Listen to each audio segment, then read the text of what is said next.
But we're still waiting. How has your weekend been? Oh, I'm just so grateful. This week I was at a facilitation school called New. I was in Cape Town for a week. Yes. They basically Yeah. teach you the art of gathering. It's Mm. so yeah, it really challenged the way how I show up in a space. So, I see three you know, people are here. Good evening, everybody. Happy Sunday. I hope you're all doing great. I actually just power just went out. I didn't even know it was going out. So I hope that this is going to be a great night. And we get through it despite of the load shedding. My name is Gaopalelwe Palaitile, and I am the social media manager at RISE Mzansi. Dumela Mokgadi. I hope you're good. And tonight we are hosting Faeeza Lok, who is the head of volunteer at RISE Mzansi, but she will introduce herself. But this is the chats that we have every Sunday to introduce you to RISE Mzansi, who the people behind the name are, what is it about them that brings them here? Why should you care? Because we think that is really important. And then I will just now hand over to Faiza. Firstly, tell us, I think I'm interested in where were you born as a kid? How did the name also come up? Give us a little bit of your background. yeah, thanks, Carl. Hi everyone. Good evening. It is a good day to be a South African. I was, um, I think I slept only at 2 last night because of the celebration.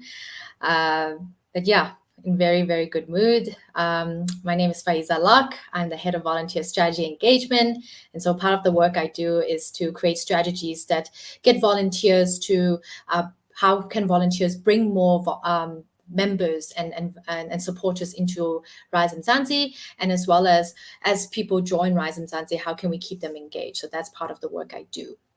So how you asked me about my upbringing, and I'm very, very excited to actually share that. As you guys can see, I'm a mixed baby.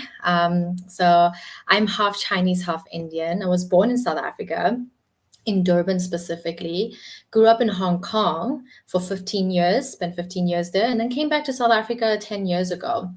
So my mom is half Arab, half Indian, South African Indian. My dad is half Chinese, half Malaysian. It's actually quite interesting because my dad, when he met my mom, he doesn't know how to speak a word of English at all. So growing up, my my mom spoke Cantonese, which is one of the dialect language Yeah. in China. Called yeah, it's called Cantonese, and she spoke fluent Cantonese at home. Um, I was raised Muslim, so my English name is Faeeza Lok. So Faeeza means leader in Arabic. Lok Wow. is the Chinese, my dad's surname. I actually have a Chinese name called Lot Lei Wai. It's pronounced in Cantonese Lot Lei Wai, but Mandarin is Lo Li Hui. So I have a Chinese and English name. So yeah, And what does I the grew up in Chinese a name mix. mean? Do you know? I have no idea. I don't think Chinese names works like English or other language names. They just there's the every single character in Chinese, like when you pair it with something else, it means something different. My name that doesn't mean anything. Yeah. And during childhood, did you frequent both worlds, and what was that like for you?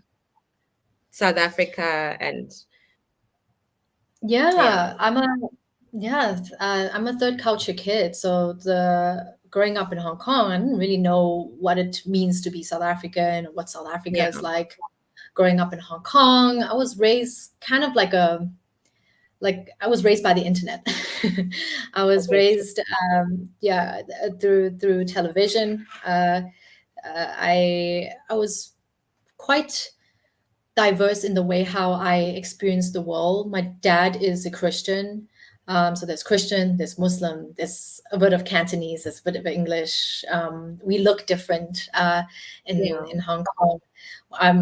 I'm like the only at times I'm the only brown girl in an entire area of Hong Kong. So often I feel, yeah, I feel a sense of like I sometimes I feel like a sense of I don't belong, and because Yeah. it's so underrepresented. People of color are so underrepresented in the media sense and also like in reality.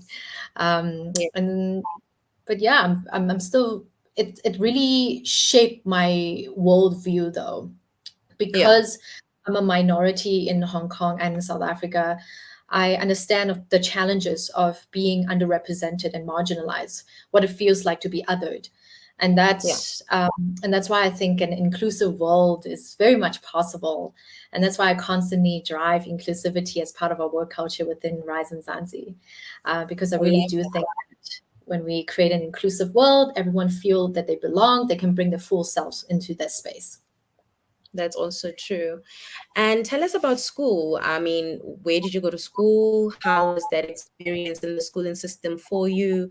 And do you think the leader in you maybe rose at that time or much later? During my time in Hong Kong, because I was there up until grade 10, um, I went to a Catholic primary school, a Christian high school. Hong Kong is very conservative. So there were a Yeah. lot of parts of me that I didn't really feel like I had a chance to explore until I came to South Africa.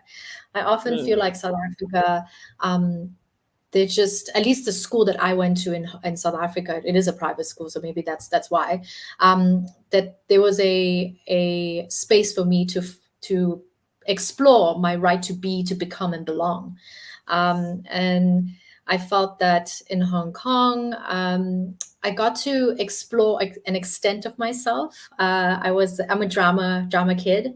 Yeah. I'm a theater kid. Sorry, a theater kid. I used to. Um, I started getting to theater since I was in primary school up until high school before I came to South Africa, because it really made me feel like I'm seen, um, Yeah. not being boxed. But I think where I Is it the started to, creativity in it? Is it the creativity in it that just drives that feeling of being seen? it's creativity. It's not feeling like I'm being boxed, like I can be whoever I want on stage. Like I can discover who I am. I can put myself in the shoes of others. I think that's what excites me. Yeah. I really love that. And is that something that you followed through post schooling? No, I think when I came to South Africa, arts and culture is so under funded in South Africa. Like there's just not enough stuff that you can really get involved and thrive in. Yeah. Um, in Hong Kong, it's very easy for you to get into a space and actually be supported. I get what you mean. I get what you mean. And then you can just take us through your journey to Rise, but I want to start post school. What was life like? What drove you to this? Yeah. So I studied food science and technology, nothing politics related. I've never Yeah. even really actively participated in student politics. And throughout my life, I only voted once. Um, and that's of two reasons. One of the reason was because I was I'm so heartbroken by our democracy that I don't believe in it anymore. And I'm not saying I'm heartbroken or I'm hurt because of my relationship with existing political party like the ANC or DA. Is the everyday experiences of being an everyday South African. Like if I go to a police station and I get re-traumatized by it, by that experience, Yeah. or when I go to home affairs, you know, it's frustrating. Those are the kind of experience that makes me feel like so heartbroken that I don't believe in it anymore. But also as a woman in this country, it's very traumatizing to be a woman in this country. It's very hurtful. That's also kind of shaped my view on why I didn't vote. Um, oh, that's number one. Number two is I didn't feel represented. as a majority of the population in South Africa are made up of the youth, and yet it's not reflected in government. Um, so that's a huge problem. Our Minister of Youth, Women, and Disability should be going to retirement, and the government body just don't. I just don't feel like it's they have our voices in their heart. So I those are the two reasons why I didn't vote. Um, but how did I get into this journey of getting into politics? So I graduated, I got into sales and marketing and business. Then in July 2021, something huge happened in this country. The July unrest, the July looting. That was South Africa had one of the largest social unrest in history. And during that Yeah. time, I was a young 25-year-old who's like bright eyed, bushy tail, ready to conquer the world, ready to live a life I can thrive in. And I was ready to, yeah, kick ass. But during those weeks of seeing my beloved country literally being burned to the ground, I was so scared. I was heartbroken. I was hurting. Mm, Um, I was angry too, all the emotion. I was lit. It almost feels like I'm watching a car crashing in slow motion. And at that moment, I really reflected on what that moment means to me. And I just said, enough is enough. I'm not going to watch this car crash anymore. I'm going to get involved in one way or another. So mm, so it's almost like at that time I just there's this analogy that I always use was that South Africans are almost like frogs in a pot where there's heat slowly heating up the pot, but then the yeah. frogs in the pot just, they're Mm, resilient, they adapt, they're strong, which is amazing quality South Africans have. But we're not jumping out the pot. We're just slowly adapting to the heat that's being yeah. that's the pressure that's and the stress that's being put on us. And so Mm, I don't want to be a spectator anymore during that time. I want to be part of that change. And at that moment, I just thought, there isn't a youth led political party. Why don't I start one? So I started a movement called Voice of the People movement. yeah. And the Voice of the People movement started in Tembisa, and I'll get to that later. But basically, I decided to jump out of the pot and fetch the other frogs to be on this mission with me. Long story short, from 2021 July up until last year October, I was doing the work of my movement in Tembisa. I was doing a lot of door to door. I was solving a lot of hyper local problems through design thinking. I was partnered with the Tembisa Community Forum, and this really ignited my activism, my love for activism. Then last year, October, our sister organization, Rivonia Circle. So those who don't know Rivonia Circle, they are a political think tank. They're an NPO. They basically produce incredible ideas and solutions for social development programs. And they took me through. They've been watching my journey, and then they've been inviting me um, through a lot of policy gathering, a lot of policy think tank, and they really challenged my views, both local and the world view, my world view. And during, I think around last year October, Rivonia Circle basically we've been having conversation about what this moment at our democracy means. And this moment of our democracy really demands us to create a political alternative that is modern, that is something South Africans will believe in and get behind on, because majority of Yeah. South Africans are not voting for two reasons. One, they don't like what's on the menu. Two, they don't like how existing political parties are engaging with them. And so clearly this moment really calls for a modern political alternative that is responsive to current issues. And so Yeah. that's really how, yeah. I want to take you back. You said so many things, and I love listening to you. But I want to take you back because it's quite interesting that you mention the July unrest as one of the things that sparked, your belief that something needs to be done. And I think a lot of people know that it happened. It was horrific.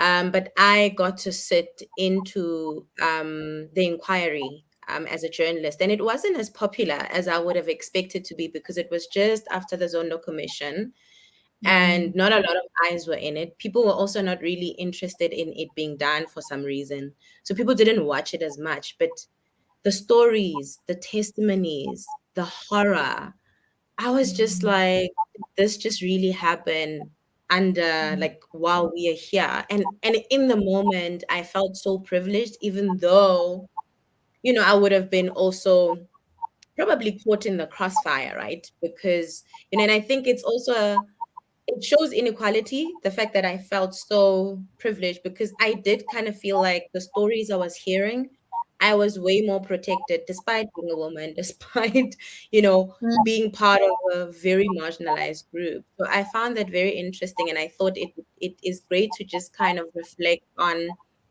how scary that was, what that meant for our country, and the fact that it told, or rather seeing that said to a 25-year-old, you know what? I'm tired of sitting back. I'm tired of not voting. I want to do something. Um, and I just want to go back to reflect on the movement that was created. And you talked about working with the people in Tembisa. What kind of work were you doing, and is that still ongoing now that you're at Rise? Yeah. Um, but just to add to what you're saying about the Durban July, it was a traumatizing event for all South Africans, those who are experiencing it and those who are witnessing it. Uh, but it's almost created an opportunity for us to actually start reimagining what politics actually mean for us. So, Voice of the People movement, actually based on that event, it's that event actually gave birth to Voice of the People movement. So, one of the biggest program of Voice of the People movement is what we call the Community Enhancement Program, because we believe that in order for us to create the community that we deserve, we need to enhance the way we connect and relate with each other in the true sense of Ubuntu. And so the community enhancement program, it's basically a 3-month program that I've designed, where I basically go into the ground, um, basically speak to as many Tembis, because it's very hyper local focus. I speak to the community in Tembisa. I was literally walking in the street, just literally asking people if they would like to be part of this community enhancement program, which is aimed to upscale you, which is aimed to develop you as a leader, and it's aimed to actually allow you to take ownership of in our sense at RISE Mzansi Micro Action, but community programs that helps Yeah. develop the community. Mhm. But there's like a whole process to that. So there was the leadership program where we basically teach them on how to have a growth mindset. So the ability to be able to see every challenge and mistake as an opportunity for you to learn, grow, and develop as a person. How to practice empathy. How to practice deep listening. So all the kind of skills that helps you to become a better leader. And the Voice of the People movement really started from the ground up, because the people who were part of that program actually are part of my team right now, and they are the ones who are leading and driving the change in the community. So after we finished with the leadership program, the next stage, we wanted to do before we actually go into the ground and solve the problems, we need to understand the problem. And so one of the Mm. approach we used was design thinking. And design thinking just means that you're not your customer. Go ask your customer what your customer wants. So in this instant, our customer is our community.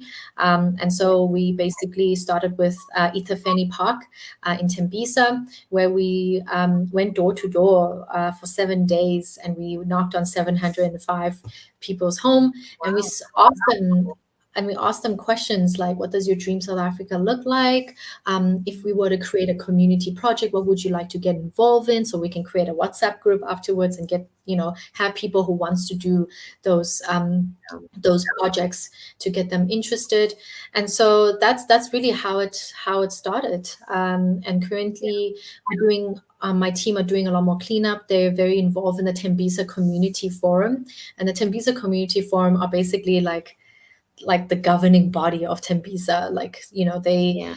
the people don't even go to policemen or go to, you know, the government. They go to Tembisa Community Forum because they know they are a lot more responsive. They care, and they come from the community. And so we're dealing with safety issue. We're working with Community Police Forum to create safety patrollers and safety systems to patrol the Mm. streets. So safety, cleanups, and a bunch of other things that the Tembisa Community Forum might actually have on their plate, we try to get involved in. I love that. And the reason I wanted you to spend some time unpacking that was one, just to demonstrate what Rise always says around us as South Africans coming together and dealing with the problems that we're facing. That there are already people out there who are not necessarily politicians who get their hands dirty and in these small or big ways. Like it doesn't have to be as massive, but there are already people being leaders in many communities solving the problems that the government should be solving, right? And I wanted you to demonstrate that, you know, that's the kind of politics that we are in at RISE Mzansi. And that's what we need at RISE Mzansi. And I wanted to also ask you, what were some of the challenges that you came across when you were there? Also being a woman, also seeing the inequality. I mean, it's Tembisa, it's a township. What were some of the challenges that you saw there, that you experienced? And yeah, how was it like? How was it like for you to adapt in that environment as well? Yeah, the community see me as a white person, so very, very quickly I'm like jumped out, like, oh, who is she? So there's that piece, but it's not bad. If anything, it actually shows the community that there's someone who doesn't look like you but care about you and want to talk to you and want to listen to you, and want to share something with you. And so there's this. It's a good thing that other people of color to go into different communities, and engage with constituents. So one of the challenge, so there are a lot of challenges. Where do I even start? But let me share some of the learnings in my journey. One of the learnings, a lot of learnings in terms of like mechanics of actually running a door to door. Like for example, I didn't. It wasn't part of my requirement to actually ask if whether people can read and write. So at the end of the day, when I have stack of papers and you could just see that people are not writing what are people saying, like that was a huge challenge. And it just shows the inequality. People do not have access to learn, and there's also the dropouts. There were quite a few. Actually, might be most of them. Most of the people as part of the community enhancement program were dropouts. They either drop out before matric or like during matric or like after matric. They just didn't do anything. But you can see that there's just a gap in learning. Like they not engage at school at all. So one of the learnings that I found during my time of going door to door was the fear in communities. Communities are living in fear, and so sometimes there were a few incidents where we were faced with so much hostility. People are like, get out of here because I literally recently just got robbed. I do not want you set foot in my yard. You could just see that people are also very scared of opening their door. There's just a sense of not all, but like there's that element that really jumped out to me, that people are living in fear.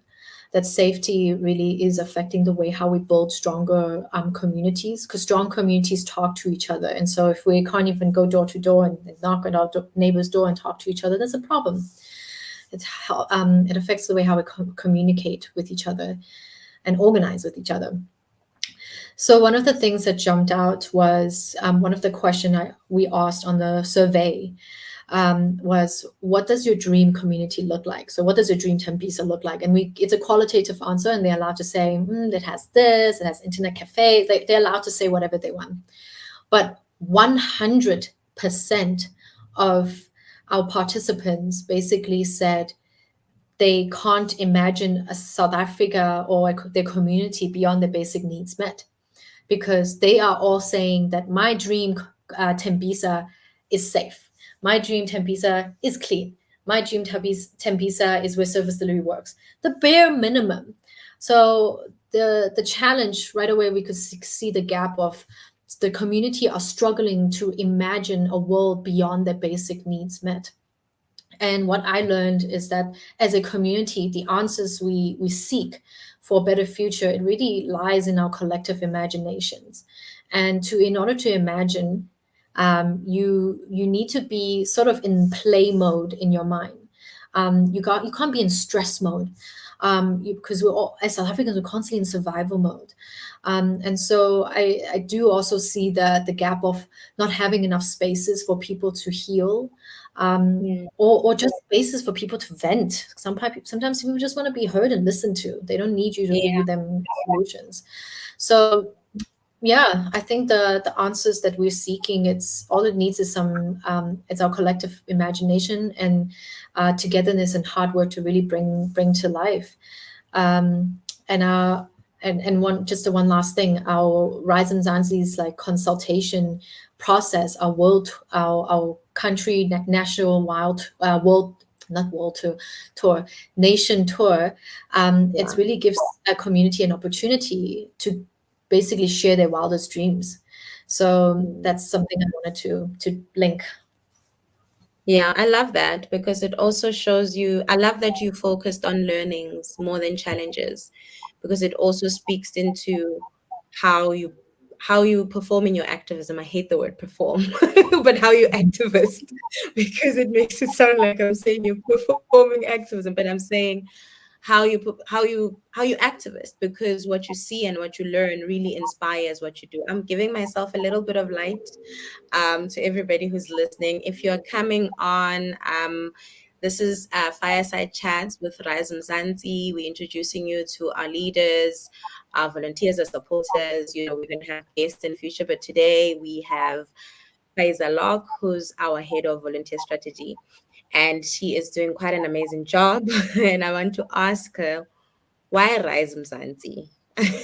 And I think the term doesn't come out the name, it's not just why RISE Mzansi, it's also why politics. I know you've kind of answered it in the beginning, but I want us to go into it a bit more because RISE Mzansi and politics are linked. So you can't be in RISE Mzansi and not be in politics. Yeah, yeah, What yeah. this organization, because you are one of the people who came at its inception, if I'm not wrong, um, what said to you, this is it, I'm entering this space, I think this is the space for me? Yeah, I think look, I already have ambition to get into politics with Voice of the People movement. It was a movement that eventually will transition to a political party. But what really drew me into Rise and Zanzi are the people, and the people of this collective movement, because it started off as a movement last year on the 29th of November. So it's the people. So we started with Tebogo, Ruiswa Mohopa, Songezo Zibi, and I, had a bit of a research on who they are, and I was just able to see that this is a diverse group of people who are just incredible in their own industry and decide to step into the ring and decided to actually get involved in politics. um, because and I think that this is what one of the things that excites me, because you kind of need someone who comes from different perspective, and this is what democracy is about, is you need people from diverse backgrounds, diverse views, diverse everything, to bring a different way of doing things. And when I saw that this group of people, who almost like the Avengers, where one person can do like a Hulk smash, the other person, or like Captain America, and the other person's like, we all have different skills and strengths, and we that's why we call ourselves the National Leadership Collective, because we're making decisions together, and we are we are learning from each other's experiences to achieve the outcomes we want, which is to build an equal, safe, prosperous, and united South Africa in a single generation. And so, to sum it up, it's the people of this collective that really made me want to put my hat in the ring and say, I want to get behind on this. And I will turn my Voice of the People movement into an NPO and let it do its own thing. And let me get into the ring and let me, yeah, get my hands dirty and let me build the South Africa I deserve. I love that you We say the people. Can you hear me? It does. Somebody said there's a network issue. I'm having the same, but I'm also experiencing load shedding, and I'm hoping that it stays on till we are done because the conversation is so fruitful. Dumim Kabela, I'm so sorry about the network. I hope you're able to join on YouTube because you mentioned X and Facebook. We are also live on YouTube. I love that you talked about the people, mostly because I've been at Rise for a month, and in the month, it's always about the people. From the the visits that were done across the country, I got an opportunity to go to Kimberley and experience how Rise connects with the people and how everybody feels ownership of the organization. It's not an organization that belongs to Tebuko or Faeza or even Songeso, you know. It's an organization that belongs to the people, and the people are heard and the people are part and parcel. I mean, we just had the Rise People's Convention. Um, I love that you brought it up. Tebogo saying Faeeza Lok is one of the most courageous people I've met. She really love her work and will fight for her beliefs. I love that because I'm about to ask her, were you considering how politics in this country is so fragmented, right? But also how it just Rise always talks about how politics needs to change and transform in this country, but it's also so dangerous, right? For women, especially. Mm. What made you so brave, you know, to get into politics? Because a lot of us, a lot of people would rather sit aside and either criticize or uh, equally so, because politicians need to be criticized because they have a job to do. Actually, I think it's a good thing.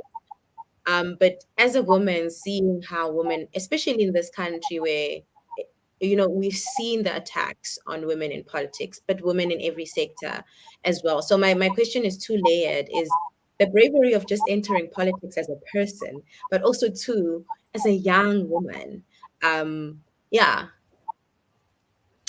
Yeah. Look, there's so many things that really shape me who I am, and that's why, the politics is always personal. My mother is very courageous. I mean, my mother uh, had my older sister when she was 19 and moved to Hong Kong at a place where no one speaks English, and she got to, get through life, and she's very strong. She have a very kind heart, and she's very courageous and very brave, and I think that that's really, it's my mother. I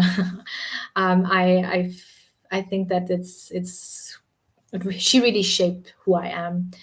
So there's one. Number two is I've been in South Africa alone since I was in matric. So since I was matric, my family wasn't with me anymore. They're alive, but they just moved back to Hong Kong and other countries. So navigating a country like South Africa alone as a young woman, since matric, that in itself allows me to be very independent. Allows me to actually, there's a lot of battles that you have to fight. And so I guess there's so much battles and so much triumphs and tribulations that happen throughout the year. Politics didn't really scare me because I'm not really focused on the stuff that I need to be scared about. I'm focused on the outcome that I'm trying to achieve, because you can make 10 years of change in one term if you are courageous enough. So why wouldn't we be bold in the way we do things? And then at RISE Mzansi, one of the things we are very proud of is the way how bold we are, and the way how we think about policies, and the way how we organize, and the way how we actually reimagine politics. So yeah, I think it's over the years of experience. I recently last just this week actually, yeah, on Monday I hosted a speed therapy event, and I think it was Tebogo who asked, our families are so scared that we are getting into this dangerous path. What do we say to them? Yeah. How do we manage that? Mhm. And so the psychologist basically said that it's okay to be scared, but you do it scared, but you still Yeah. do it.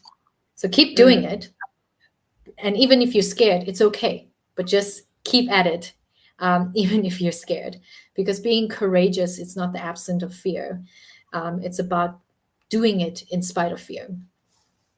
I love that. It's poetic, but also so deep, right? It's like it reminds me of, but it reminds me of like when I'm about to do something that I take very seriously, something that I don't want to mess up. I always go in with nerves. When I'm not nervous, I'm worried. Horai. Why aren't you nervous? So it reminds me of that there's this nerve that always comes. It's the same as fear. And are you scared at all? Yeah, I am. But I'm going to do it scared. Yeah. Yeah, I love that so much. I'm getting happy birthdays on the comments. Thank you, everybody. I appreciate it. There is someone, Donald says he's listening to us from Mongomani village under the Collins Chabane local municipality. Hello, that should be in Welcome, Limpopo. Donald. I might be wrong, Donald. Correct me. Don't laugh at me. Good evening. Good evening, everyone. Thank you for joining us. I'm still chatting to Faeeza Lok. She's telling us about her journey towards RISE Mzansi. And we just spoke about, I asked her if she wasn't scared of entering politics, also being so young. And she said something so powerful that, that you said something about courage is not the absence of fear. Yeah, I loved that so much. That we do it scared, we do it afraid. And then I wanted to find out, what does a typical day in Faeza's life at Rise look like? Give us a shot of what does your just the typical day. Think of those TikToks. Spend a day with me. Yeah, a typical day of Faeeza at Rise Mzansi is responding to emails coming from volunteers who would like to take ownership of micro actions and actually organizing that with them. Faiza also get connect with her constituents and actually make sure that the relationship between Rise and Zanzi and between what's the work needs to be done is always connected and speaking to each other. Because one of the things that makes us different is we're able to think national but act local. So how can we actually constantly being able to close the gap of what we are doing nationally and what we think we need to do for this country, and how it actually speaks to different community members in a grassroots level. So that's something that I'm always doing, which is to connect with those on the ground. I'm also constantly planning on the next training. So currently, the next training is on canvassing. Um, so whether it's volunteer training or field organizer training, we're creating materials to upscale, to make sure that our organizers and our volunteers are confident to go out there and represent us, be it our politics, our organizing framework. It's really how can my team is actually constantly thinking, how can we actually create a learning journey where it's not just about the what, but it's also about the why. And that's something that me and my team Larato have learned this week. from the facilitation leadership course was that it's it's not just enough to do the work. To It's not just enough to make it about the doing when you're facilitating. It's also about the being. Are you also being the things that you're trying to teach? Yeah. Because how you make people feel is Mm, how they will learn and pick up. So those are some things that we're always thinking about, and we're always thinking about always doing, I guess doing is creating the volunteer journey. So as soon as yeah. people join, what is the first communication? Very soon we will be launching the CRM system, where volunteers can also use a system where they can capture supporters in their communities, their neighbors, their friends. So all of these things all ties into the umbrella of organizing Yeah. and strategy. And so that's most of my day. And in between, I'll do yoga. On weekends, I like Yeah. to sing. I'm a I'm a professional karaoke singer. I love to I sing. love. It's my way of relaxing. So yeah. Yeah. I love that. I think that I can sing in my head, but I also just love the calm of music gives me. Yeah, it's just so calming and so much fun. Talking about your day, it sounds easy when you listen to it, but I can imagine that it's also quite a lot of work, and it's also sometimes has its own challenges. But what does a volunteer in RISE Mzansi mean? I hope my question is understandable, but if someone is listening here and saying, okay, I want to become a volunteer, but what's the space like for them? It's not just in the work that they do, but as people also, you know, yeah, I hope I'm making sense. You'll tell me if I'm not. Yeah. So I immediately thought about when you asked that question on I thought about my journey when I was knocking doors in Tembisa. I Mm, knocked on doors that have never been knocked on before. And what I learned is that if you come to people with integrity, with values, where people see, know, feel, smell, and sense that we are not for sale and we're literally in the streets for the community will get behind you.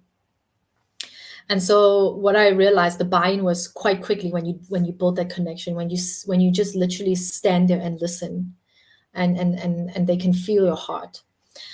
And so as a volunteer, you're basically amplifying that work. We have a volunteer model that is not membership based. There's no membership fee. As soon as you join, you get involved in building your communities. Um, and of course, there's a shift on how much people, because a lot of people have never been part of politics. So this is all very, very new territory to most South Africans who joins this. And so to say that, hey, you're going to get involved, um, it might be quite intimidating. And so what we try to do is to equip them the skills on how to feel confident to organize, and how to actually connect with your fellow family, your neighbors, the people that you have existing relationships with, in an authentic way and in a way that actually gets the people at a dinner table to actually talk about the things that matter in for your community and for this country. Um, so yeah, like this is a collective movement for a reason, and there's a reason why we call ourselves a movement, and it's because there's no one political party is the answer, and no one person have all the answers. Sungezo Zibi don't have all the answer. I don't have all the answer. But all of us coming together is closer to the answer we wanted. That's why at Rise Mzansi we say we need new answers, we need new leaders, we need new ways of doing things, and we need you to get involved. So then you can bring your energy, you can bring your creativity, you can bring your ideas to the table. So you can really truly build this people-led, people-centered political movement. yeah, And I just I love wanna Yeah, I just want to add one last thing. With the role of money in politics, with how our policies are being sometimes being hijacked by industry that profits from taking advantage of people. When I Mm. think about the history of this country have only gotten better when a group of people put their whole lives on the line, because they understand that this is not just about us, it's about our future generation to come. So we have to give it our all. And so at RISE Mzansi, when you elect us, we will use it to our fullest extent possible to fight for the civil, economic, and human rights for all people. Yeah, thank you. Sorry about that. My son knocked. Sorry about that. Thank you, guys. I'm seeing all the messages. Frida, I saw a comment from Frida. She said, I am learning a lot from Faeeza Lok. Her passion for community and development is amazing. I agree. Dumi is also back with us. Welcome, Dumi. Obutle says, I love how open, honest, raw, and hearted this conversation is. It feels personal and intimate. It's homey. This is home. Thank you, everybody. You can send in your questions as we come to a close. Maybe there are some things that you're curious about that I haven't asked, that you want to ask Faiza as she's still here. Um, and there's one video that I watched of you where you have described yourself as a feminist. I mean, I know what that means, but for the people watching, um, what would you say about feminism, especially in the context of Rise Mzansi? Yeah, feminism, often people think feminism is just about like making sure women rights are cared for, but it's about making sure all genders are cared for. It's about creating a world where your daughter won't be taken advantage of, or your daughter won't be paid less. It's about creating a world where your gender and how you look is not going to actually hinder the way how you grow and thrive. And that's what feminism is about. It's also often feminism is also about creating a new way of thinking. As we were looking at as we were at the People's Manifesto Convention, one of the things that I shared to the team was that we need to have more feminist language. So when we are talking about the climate crisis, it's not just about a technocratic way of solving for things. It's about creating a vision on what is it that we need to love, what is it that we need to care for, what is it that we need to protect. These are the kind of language that really helps to. It's almost like you because Rise and Zanzi eventually we want to become a political party, a leading political party, a government that basically that takes care of the people, that cares for the people, and so people want to be spoken to like you are a mom or father, that they can that they can be led by you as a role model. They can look up to you, and so that's some of the things that feminism that's what feminism is about. It's about creating a world, a politics of care, as Chair said. Yes, that's basically what feminism is about, and that's what social democracy is about. It's about creating a caring politics. It's about a politics where we center people. Yeah, I love that. Farouk, I hope I'm saying Farouk's name correctly, says, I've known Faeeza Lok for some years now, and I'm happy to be led by her. I'm 68, going on 69, and not afraid of being led by her. I love that. It's so refreshing. Also, considering that we live in a country where in politics, most people just need to retire. Um, I love the fact that at Rise, this that's the one thing that got to me when I got there, right? And pulled at my heartstrings. It was how young everybody is. I was like, oh my God, this is so affirming. Because we often feel like the youth of the country are treated as people who don't have the answers or who are not interested in the answers or in solutions. They're not put at the seat at the table. And I wanted to know from you, how has it transformed how you see the world working in a team with people of all ages? What has that Mm. done for you on a personal level, but also as an activist, to be able to work in an environment where your leadership is recognized, where you're seen as a problem solver and your ideas matter. Yeah.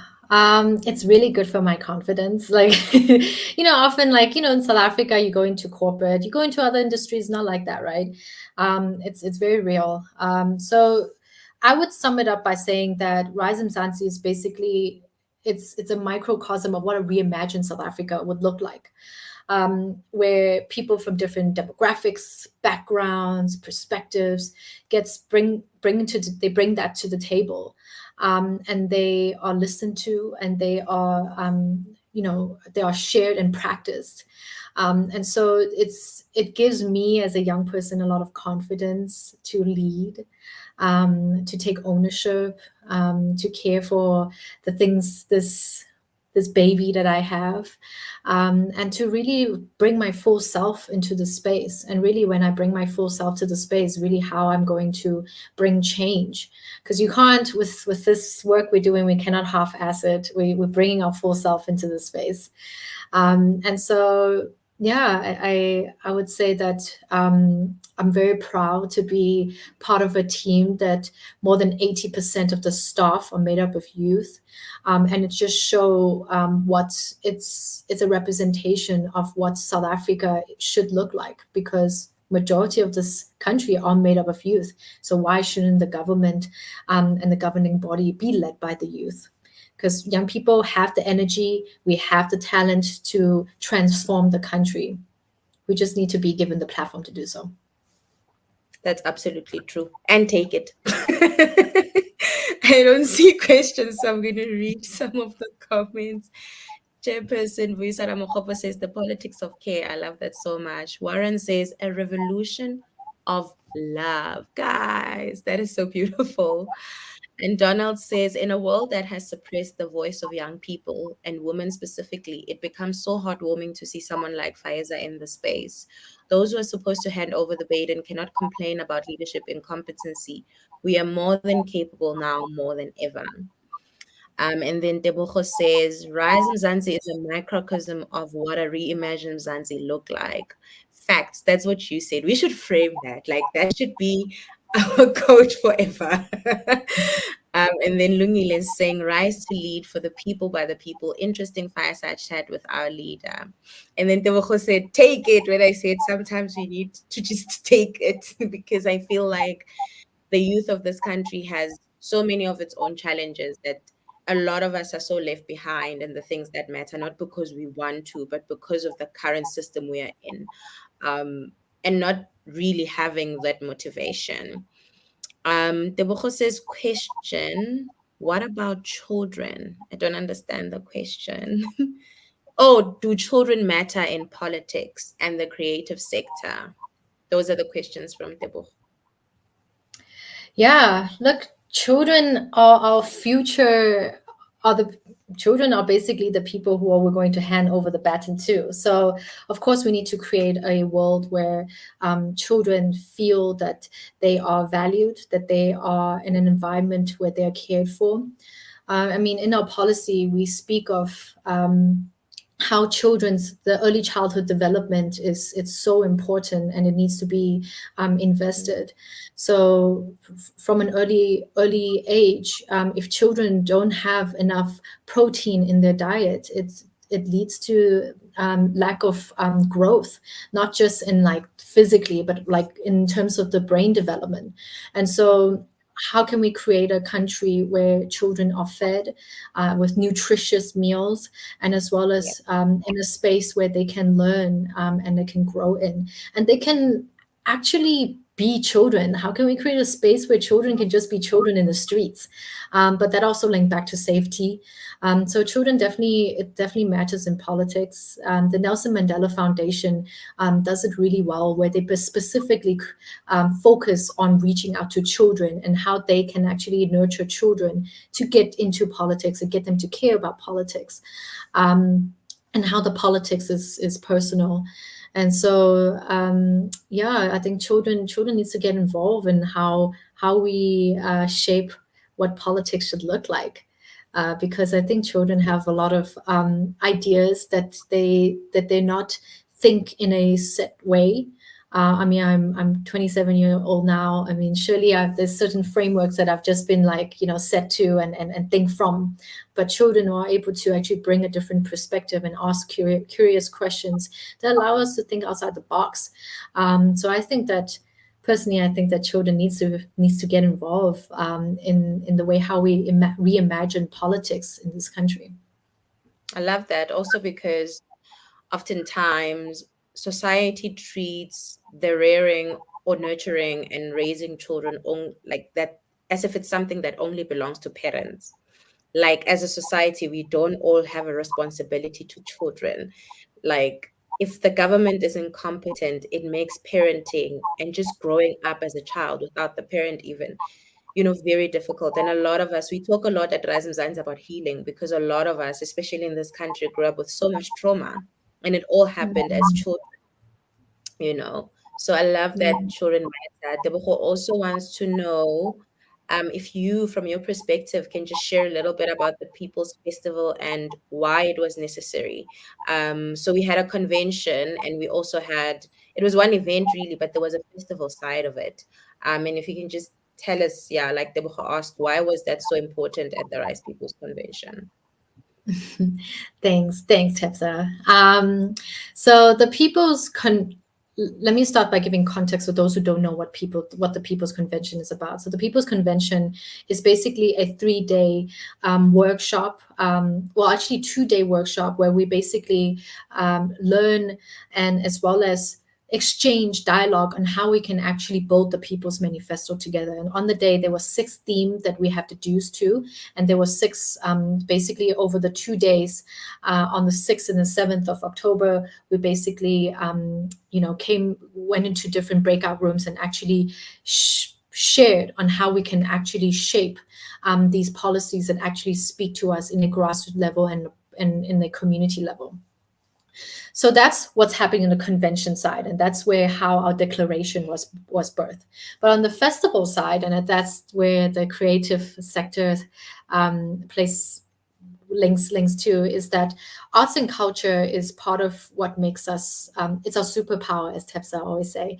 It's creativity is our superpower in Mzansi, and so we need to actually take ownership of it and be proud of that. And so the reason why there's the festival side is because we also want to create a space for those who perhaps are not part of the convention, that they can also be part of what it means to be part of politics and be in a space where we are learning about each other's politics.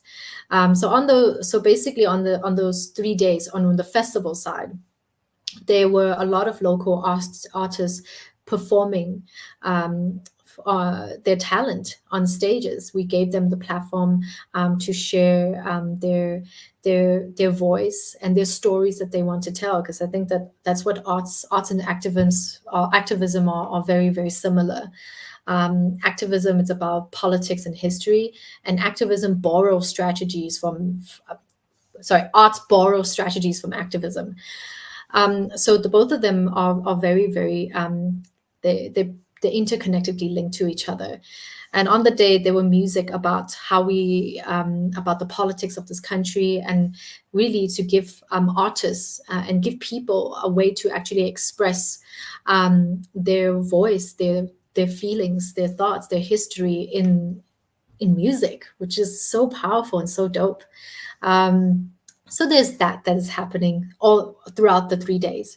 And then there's more than 60 NGO and civil organization hosting workshops, skill transfer workshops, where people who would like to be part of the, who can't be part of the convention or not interested to be part of convention and want to do something different, they can go there and actually learn a skill. So we had someone to host a period poverty workshop, so how to become how to create a period positive culture in wherever you are. There are people who are hosting arts and activism workshops. So how can you actually express your activism through art. So there were a lot of skills that were being transferred throughout the day. So it was just that in itself is also what a reimagined South Africa looked like, and it's because of all the young people in RISE Mzansi that helps give birth to a space like this, that to actually create a space like that and to make that space possible.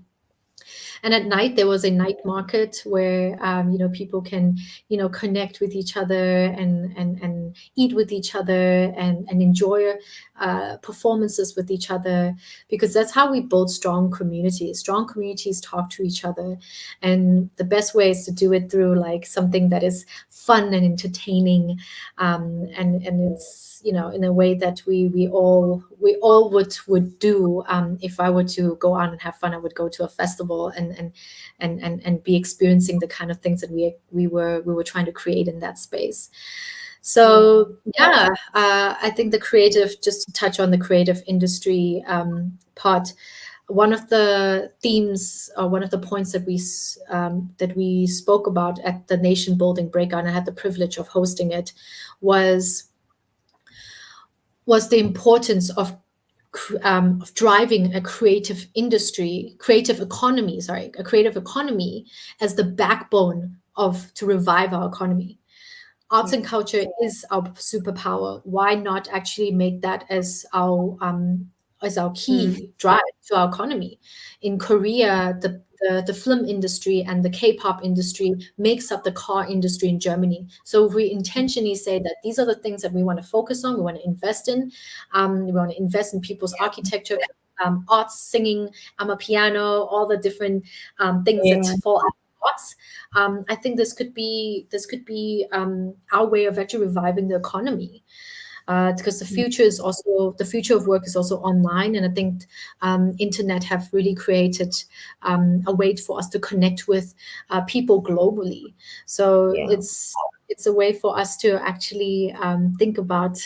I think outside the box of what the economy actually should look like. It shouldn't just be about coals and what the minerals and the kind of stuff that we can actually see and feel, but like it could be a lot more nuanced than that. Yeah.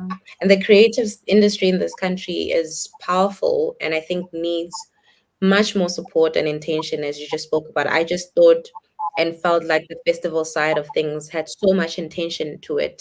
And it wasn't just a by the way, it was really a core of what the convention was. Without it, it wouldn't have felt the way it did. Um, the last question from Teboho is please tell us about Juju Masopa, our late Oh, organizer. Tepsa, don't make me cry. Yeah, Juju is a lover.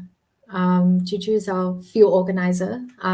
He's one of our staff that organizes in Alexandra, in Gauteng, and he's a lover. As I was reflecting over the week on the kind of impact that he had on me. Because just last week I ran a pure poverty um, campaign where basically we donated more than 100 menstrual cups to two schools in Alexandra, and he was very much an integral part of making that a reality, because he's so connected with the community, and the community knows him. They know his heart, they knows his spirit, they know his energy and his love for this country. And we had to organize that within a day, and he was able to just get two schools to say yes immediately, and was very much behind this Rise campaign to actually drive the issue of ending period poverty and creating a more pure positive culture. So it's yeah, he's someone that I really admire, and it just shows me that this is not just about winning the election. People are putting their lives on the line for this. People are putting their family on the line. It's a lot more real. Activism is no joke. Activism is really no joke. It's you face political scrutiny. You face a lot of danger in this work that we do. And so if this experience, this, well, I'm not gonna say experience, Juju just really reminded me that everyone that I cross path with is someone that I need to not take granted for. There's a reason why we have crossed paths, and there's a reason why they have also put their their their time and energy into this movement, and we need to cherish that, and we need to give all our give it our all to fight for a country that we all deserve. Yeah. And as you are speaking and I see the emotion in you, it just reminded me of like your emotions reflect what Rise was ever since the news of his passing came. Like you could literally feel it without people having to speak. And my condolences to you, to Debza, to everyone, who knew him. And I see Mokadi says condolences to all the Rice family about Juju Masopa. May his may he rest in peace. Watch over all of us. Aluta continua. Um, yeah, man. Deboho also says, rest in peace, Juju. What an incredible human being and leader. Will keep carrying the flag.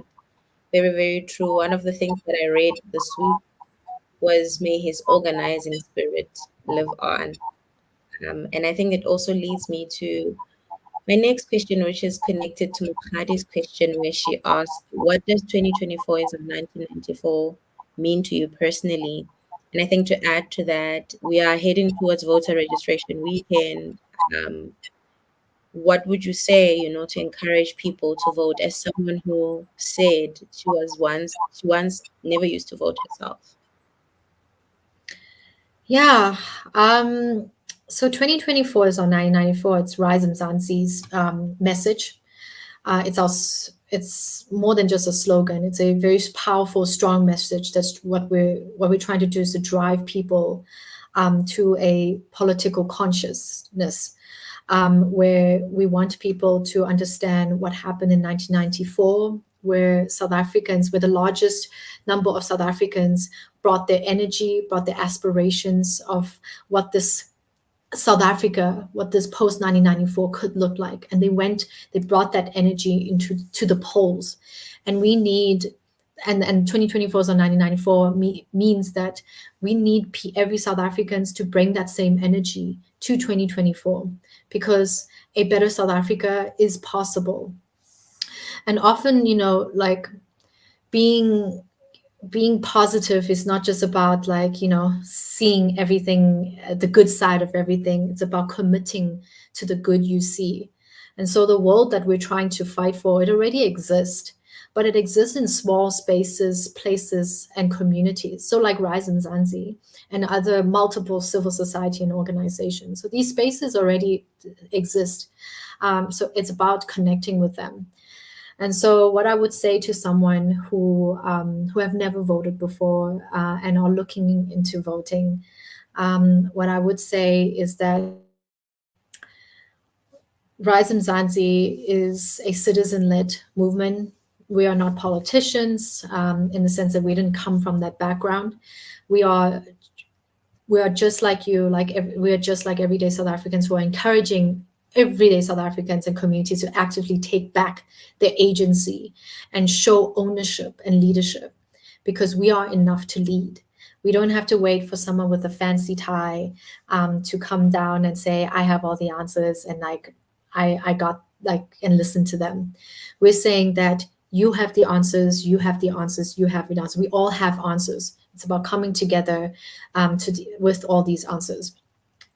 and to in order to build that South Africa we want. And so next month we do have a public nomination process where we encourage incredible leaders like you, those for those who are listening, and incredible leaders who you know, who would be who you think have what it takes to lead the country, who have committed who have shown a track record of leadership in the community. And that's what we're about. We're not saying that the RISE Mzansi, we're going to be the one who's going to lead you. We're saying that we want you to start seeing yourself as leaders, and take ownership of it and lead by example and show what the power of a citizen-led initiative actually look like.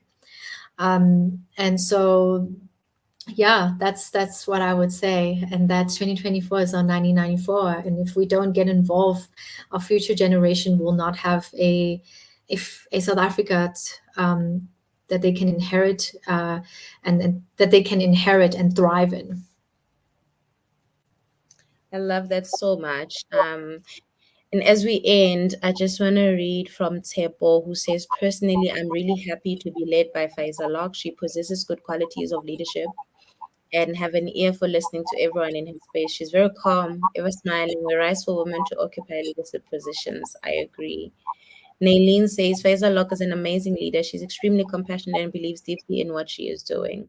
Totally agree. I've seen her passion in the last month. Um, and thank you for doing this and for allowing me to take an hour of your time, and listen to you. A lot of people have commented about how educational this was. Mukadi says, thank you for your service, Faeeza. Faeeza, bless your heart, sis. You did not choose the work. It is not a job to you, it's a calling. Always remember to fill your cup as you continue to lead and serve. I love that so much. I think that's such an amazing way to end. But I have to ask you, what's your favorite song? What's my favorite song? Yep. Oh, okay. Wow. Okay, that's a hard one. Oof. Oh my gosh, there's just like a thousand songs being pop in my head. There's released recently. Oh, uh, Nina Simone, Mhm. "Feeling Good." That's my favorite song. Everybody go listen to Nina Simone, Feeling Good, and think about Faeeza and Rise. Thank you so much, Faeeza, for being here. And to everyone who has listened, join us, asked questions. We'll see you again next week. We continue every Sunday at this time. Yeah, thank you for your commitment into Rise Mzansi as well, because I've seen a few people that are always on here, always commenting, always in for the cause. Thank you so much again, Faeeza, and have a good night. Thank you. Thank you for having me. And thank you, Kyle, for sharing your birthday with me. I really appreciate that. Pleasure.